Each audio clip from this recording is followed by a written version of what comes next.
Hi my dear friends. ඉංග්‍රීසි කතා කරන්න පුළුවන් පහසු ක්‍රමවේදයක් කියලා දෙන්න තමයි අද දවසෙත් යන්නේ. ගොඩක් වෙලාවට මේ ඉංග්‍රීසි කතා කරන්න ගියම ස්පෝකන් කිව්වම ගට්ටිය ගොඩක් වෙලාවට මේක කොහොමද කරන්නේ කොහොමද පාඩම් කරගන්නේ මේවා ලොකු ප්‍රශ්න තියෙනවා. නමුත් මේක හරිම පහසු ක්‍රමයක්. මේක ගේම් එකක්. මේක යාළුවෝ එකතු කරගන්නවා යාළුවත් එක්ක එකතු වෙලා ඔය මනසේ තියෙන දේ ඔයාට ඉංග්‍රීසියෙන් කතා කරලා උත්තර හොයාගෙන මේක යන්න පුළුවන් ලේසි පහසු ක්‍රමවේදයක් තමයි කියලා දෙන්නේ. හරිම ජොලි මේක විනෝද ජනකයි කරන්න මේ වැඩේ ආස හිතෙනවා. බලමු කොහොමද වැඩේ වෙන්නේ කියලා. ඉතින් මම පළමුවෙන්ම අපේ channel එකට ඉතින් ඔයාලා ඇවිල්ලා ඉන්න හැම දිනෙකම මම සාදරයෙන් පිළිගන්නවා. ඉතින් අපේ channel එකේ වීඩියෝස් කරනවත් දාලා තියෙනවා ස්පෝකන් හැකියාව ඔබ ඒක දිනු කරගන්න පුළුවන් විදිහේ ක්‍රම. ඉතින් පුතාලට පුළුවන් අපි channel එකට ඇවිල්ලා ඉතින් අපිත් එක්ක පාඩම් බලන ගමන් ඔයාලට මම මතක් කරන අදවසෙත් ඔයා subscribe කරලා නැත්නම් අපිට subscribe කරලා අපිට සහයෝගය දීලා like එකක් දීලා අපිට සහයෝගයක් දෙන්න කියලා මතක් කරමින් මම යනවා පාඩමට game එකක් මාර ජොලියෙන් ජොලියට ගිහිල්ලා මේ වැඩේ කරන්න පුළුවන්. බලමු කොහොමද වෙන්නේ කියලා. right okay. මේකට අපි කියනවා පුතේ අපි මේ ක්‍රමවේදයට කියන්නේ how to speak English with a friend as a game. game එකක් විදියට කොහොමද කරන්න කියලා තමයි අපි අද දවසේ කියලා දෙන්න යන්නේ. බලමු කොහොමද වෙන්නේ කියලා. okay. ඉතින් ඔයා මනසේ යම් වචනයක් ක්‍රියාගෙන ඉන්නවා. ඒ වෙනත් ඔයා පොතේ ලියලා තියනවා එහෙම නැත්නම් කොලේක ලියා ගන්න පුළුවන් ලියලා ඉවරලා යාළුවට කියනවා ඔයා ගෙස් කරන්න what I wrote in my hand what I wrote in my paper. It is a guess game. We call it mind game. ඉතින් මේකට අපි mind game කියලා තමයි කියන්නේ. ඉතින් පුතාලට පුළුවන් මේ mind game එක කොයි ආකාරයෙන්ද වෙන්නේ කියලා බලන්න. right? ඉතින් ඔන්න බලන්නකෝ පුතේ yes, it is a mind game. The first question, is it animate or inanimate? ඔයා පළවෙනි ප්‍රශ්නේ අහනවා යාළුවගෙන්. Is it animate or inanimate? දැන් ඔයා හිතන්න මම තමයි මේ වචනේ ලියාගෙන ඉන්නේ කියලා. එහෙමනම් ඔයා මගෙන් අහනවා is it animate or inanimate? ඒකට පණ තියනවද පණ නැද්ද කියලා ඔයා පළවෙනි ප්‍රශ්නේ අහනවා. Is the first question you can ask is it animate or inanimate? ඒකට පණ තියනවද පණ නැද්ද කියලා අහගන්නවා. පණ තියනවා කිව්වොත් කොයි ආකාරයෙන්ද යන්නේ කියන එක අද දවසේ අපි කතා කරන්නේ. පණ නැති දේවල් ගැන තමයි අද දවසේ අපි කතා කරන්න යන්නේ. ඒ නිසා inanimate දේවල් කතා කරන්න. ඒ නිසා ඔයාලට පුළුවන් inanimate වලින් කොයි ආකාරයෙන්ද මේ වැඩේ වෙන්නේ කියලා බලන්න. right? Is it animate or inanimate? Then the මම ආන්සර් එක දෙනවා. It is inanimate. ඒකට පණ නැහැ. පණ නැහැ කියලා මම උත්තරයක් දෙනවා. It's inanimate. ඒක පණ නැති එකක් කියලා කියනවා. ඊට පස්සේ අහනවා then the another question, is it a fruit? මේ පළතුරක්ද කියලා අහනවා. ඒක පළතුරක්ද කියලා අහනවා. ඉතින් මම උත්තරයක් දෙනවා. No, it's not a fruit. ඒක පළතුරකුත් නෙමෙයි. No, it's not a fruit. ඒක පළතුරකුත් නෙමෙයි. ඇත්තටම දැන් මේ ගේම් එකේ යද්දි දැන් මම යමක් මනසේ තියාගෙන ඉන්නේ. ඒකට අනුව තමයි මේ ප්‍රශ්න අහගෙන යන්නේ.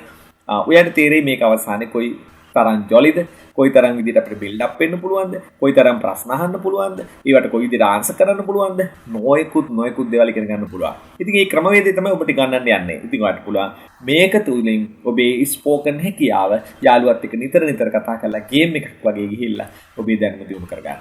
No, it's not a fruit. ඒක පළතුරක් නෙමෙයි. Then is it a vegetable? එහෙමනම් එළවලුත් ඔයා ලියාගෙන ඉන්නේ. It's a vegetable. එයා උත්තර දෙනවා. No, it's not a vegetable. ඒක එළවලුකුත් නෙමෙයි. එළවලුකුත් නෙමෙයි මෙයා එහෙනම් තියා ඉන්නේ. No, it's not a vegetable. Then ask is it a body part? එහෙමනම් body part එකක්ද? ඇඟේ කොටසක්ද මේ ලියා ඉන්නේ. Is it a body part? Then give the answer. No, it's not a body part. ඒක body part එකකුත් නෙමෙයි. No, it's not body part. Body part එකකුත් නෙමෙයි දැන් ලියාගෙන ඉන්නේ. බලමු එහෙනම් මොකද්ද? Then you can ask is it a food? එහෙමනම් ඒක කෑමක්ද ඔයා ලියාගෙන ඉන්නේ. Is it a food? කෑමක්ද? Is it a food? එයා උත්තර දෙනවා. No, it's not a food. කෑමකුත් නෙමෙයි. No, it's not a food. කෑමකුත් නෙමෙයි. ප්‍රශ්න ගණනාවක් අහන්න පුළුවන්. Is it a flower? Is it a fruit? Is it a sweet? Is it a place? ඕන තරම් අහන්න පුළුවන්. ඉතින් අහලා ඔබට ප්‍රශ්න කරලා ඒවට උත්තර දීලා ඒ අනුව යන්න පුළුවන්. No, it is not a food. ඒක කෑමකුත් නෙමෙයි. Is it a kitchen item? ඒක කුස්සිය බඩුවක්ද එහෙමනම්? Is it a kitchen item? Is it a classroom item? Is it a kitchen item? ඒක කුස්සිය බඩුවක්ද? එයා උත්තර දෙනවා. No, it's not a kitchen item. ඒක kitchen item එකකුත් නෙමෙයි. No, it's not a kitchen item. ඒක kitchen item එකකුත් නෙමෙයි. එහෙනම් මොකද කරන්නේ?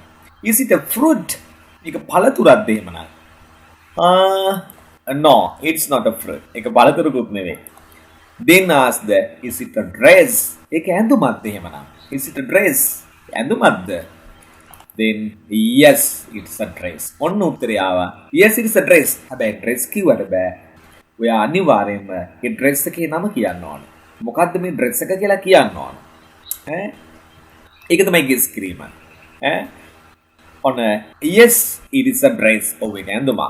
එයා අහනවා can I see now? මට මේ dress එක දැන් දකින්න තියනවාද? දැන් අපි ඉන්නවා, අපේ යාළුවෝ මිත්‍රයෝ ඉන්නවා, පන්තියක නම් පන්ති යාළුවෝ ඉන්නවා. අහනවා can I see now? දැන් ඒක දැක ගන්න පුළුවන්ද? එයා කියනවා no, you can't see it now. දැන් ඒක දැක ගන්නත් බෑ. මාර වැඩේ. ඒ ඇඳුම දකින්නත් නෑ. No, you can't see it now. සමහරවිට ඒ ස්ථානයේ ඉන්න අයගේ ඒ ඇඳුම නැතුව ඇති පේන්න නෑ. ඒ නිසා no, you can't see it now. Then ask the question, how many letters are there? මේ වචනේට අකුරු කීයක් තියෙනවද අහනවා. How many letters are there?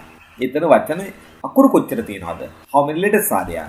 Then there are two words in that word. ඒ වචනේට ඒ වචනේට වචන ඒ කියන එකට වචන දෙකක් තියෙනවා. There are two words in that word and 8 letters. අකුරු 8ක් තියෙන වචනයක්. හැබැයි වචන දෙකක් තියෙනවා ඒකට කියලා කියනවා. There are two words in that word and 8 letters. Is it a men's or ladies dress? ඒක ගෑනු ඇඳුමක්ද පිරිමි ඇඳුමක්ද? Is it a men's or ladies dress? එයා උත්තර දෙනවා. It's a men's dress. ඒක පිරිමි ඇඳුමක්. It's a men's dress. Then ask, at what time do we wear this dress? මොන වෙලාවටද අපි මේ ඇඳුම අඳින්නේ? For the party, in the evening, to playing games. At what time do we wear this dress? මේ ඇඳුම අඳින්නේ කොයි වෙලාවටද? කියලා ප්‍රශ්නයක් අහනවා. Then we usually wear this. අපි නිතර වගේ මේක අඳගෙන ඉන්නවා. We usually wear this. මේක නිතරම අඳගෙන ඉන්න ඇඳුමක්. We usually wear this. Then next question, what is the first letter? අර වචනේ what is the first letter of the word? අර වචනේ පළවෙනි අකුර මොකක්ද කියලා අහනවා දැන්. What is the first letter? What is the last letter? අපිට අහන්න පුළුවන්. The first letter is U. පළවෙනි අකුර තමයි U අකුරෙන් මේ වචනේ පටන් ගන්නෙ. The first letter is U. පළවෙනි අකුර U. Then ask the next question. What is the last letter? එහෙමනම් අවසාන අකුර. What is the last letter? The last letter is R. අවසාන අකුර R අකුරකින් තමයි ඉවර වෙන්නේ. The last letter is R. Then ask the next question. Do I wear at this moment? Do I wear? මං ඇඳිනවද? At this moment මම මේ වෙලාවේ අඳගෙනද? Do I wear at this time? Do I wear at this moment? මම මේ මොහොතේ අඳගෙන තින්නේ. මම මේ වෙලාවේ ඇඳලාද තියන්නේ? Do I wear at this moment? මේ වෙලාවේ මං අඳිනවද? මම මේ වෙලාවේ අඳගෙන තින්නේ. Do I wear at this moment? එයා උත්තරේ දෙනවා. I don't know about it. මම නම් දන්නේ මේ වෙලාවේ ඇඳලාද කියලා නම් මම දන්නේ නැහැ. I don't know about it. මම ඒ ගැන දන්නේ නැහැ. අපි දන්නේ නැහැ කොහොම වෙලාද කියලා. Okay, I know the word. මම දන්නවා වචනේ. I know the word. I know the word.